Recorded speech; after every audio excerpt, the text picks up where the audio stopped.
ज्या माऊलीच्या खुशीतून हिंदवी स्वराज्याचं स्वप्न साकार झालं, ती राष्ट्रमाता मा जिजाऊ, ज्या महापुरुषानं ते स्वप्न सत्यामध्ये उतरवलं, ते लोकराजे लोकनायक छत्रपती शिवाजी महाराज, भारतीय राज्यघटनेचे शिल्पकार क्रांतीसूर्य डॉक्टर बाबासाहेब आंबेडकर, महाराष्ट्राचे आद्य समाज सुधारक क्रांतीसूर्य ज्योतिबा फुले या महामानवांना अभिवादन करतो.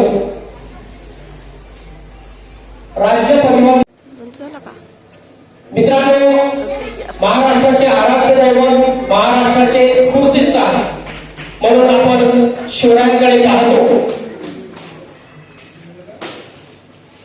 आपल्या पिढीला महाराज बऱ्यापैकी माहीत आहे, परंतु आपली जी भावी पिढी आहे, ज्याला आपण जेनझीज म्हणतो, नवी पिढी, या नवी पिढीपर्यंत आपल्याला आपला इतिहास, आपली गौरवगाथा ही पोहोचवणे हे आपलं या ठिकाणी आद्य कर्तव्य आहे.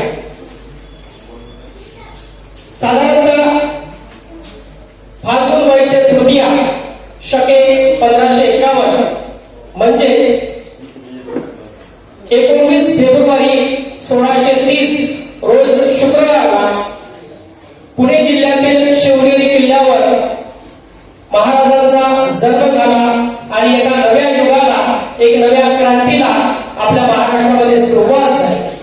त्याचं कारण असं की महाराजांच्या आधी जर आपण आपल्या देशाचा राजकीय आणि सामाजिक इतिहास बघितला तर त्यामध्ये आपल्याला आढळून येईल की दिल्लीच्या मुघलशाहीच्या वतीने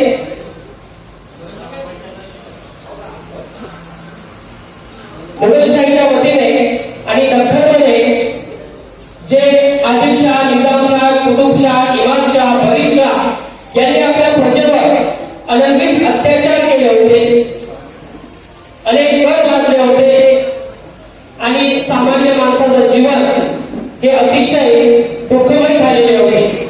अशा स्थितीमध्ये महाराजांनी त्या काळामध्ये अत्यंत प्रतिकूल परिस्थितीमध्ये आपल्या सवंगड्यासोबत जीवाभावाच्या लोकांचं स्वराज्याचं तोरण बांधलं आणि पुढे मराठी माणसाला स्वाभिमान वाटावा, गौरव वाटावा अशा पद्धतीचा इतिहास निर्माण केला.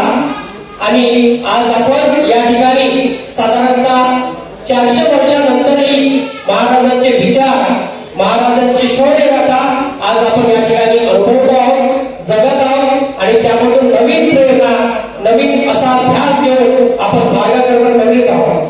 या ठिकाणी या ब्रह्मपुरी आगारामार्फत राबवण्यात येणाऱ्या शिवजन्मोत्सव सोहळ्याला उपस्थित असलेले ब्रह्मपुरी शहराचे प्रथम नागरिक, नवनिर्वाचित शहराध्यक्ष सन्मान्य श्री मिसाळ साहेब, सोबतच या कार्यक्रमाचे अध्यक्ष, आपल्या सगळ्यांचे मार्गदर्शक सन्मान्य जयकुमार इंगोले साहेब, प्रमुख अतिथी माननीय श्री मोंटू पिलारे साहेब, नवनिर्वाचित नगरसेवक विवेकजी फायसर आगार लेखाकार आणि वासनिक साहेब कार्यशाळा प्रभारक, या सगळ्यांचे या ठिकाणी मी स्वागत करतो.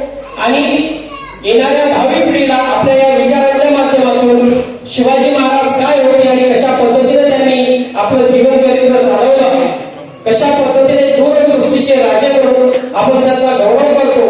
ज्यावेळेस आपल्याला नव्हतं म्हणजे काय माहीत होतं, त्यावेळेस शिवाजी महाराजांनी आपल्या भारतावर खरा धोका हा समुद्राच्या मार्गाने येणार आहे म्हणून आरमाराची उभारणी केली. असे नौदलाचे प्रणेते, अष्टप्रधान महामंडळाचे प्रशासन व्यवस्था सांभाळणारे थोर प्रशासन तज्ञ महाकर पराक्रमी राजे यांना वंदन करूया.